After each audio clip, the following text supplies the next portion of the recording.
Nagparamdam na nga itong si Anthony Towns, parang may gustong patunayan dito sa Wolves dahil sa biglaang pag-trade sa kanya. Well, bago yan ay dito muna tayo sa magandang ipinakita ng Batman and Robin ng Spurs na sila Wembanyama at CP3. Akalain mong si CP3 lang pala ang nababagay na katandem ni Wemby dahil sa laban nga nila kontra Orlando Magic ay binigyan ng magandang lab pass ni CP3 itong si Wemby na nagresulta naman ng magandang pagkakapuntos. Alam naman nating llamado sa height itong si Wemby, kaya isang hagis mo lang ng bola ay siguradong salampak agad yan. At sinuklian naman yan ni Wembanyama matapos na bigyan niya ng set screen itong si CP3 para makapukol ng 3-point shot. At alam naman nating isa din sa pamatay sunog itong si CP3 pagdating sa outside shooting. Kaya hindi niya hahayaan na masayang si net na screen na yon ni Wemby.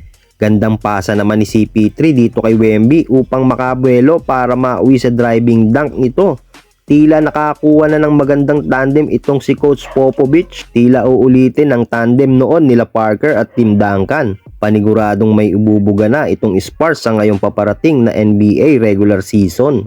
At magtungo na nga tayo dito kay Karl Anthony Towns na tila nagpahiwatig na sinayang siya ng Timberwolves dahil matapos ang laban nila kontra Wizard ay nagtala lang naman ito ng 25 puntos, 12 rebound, and 35% sa field goal nito for 28 minutes na playing time. Tila hindi nakakawalan sa New York Knicks itong sila Julius Randle dahil kay Anthony Towns pa lang ay sulit na.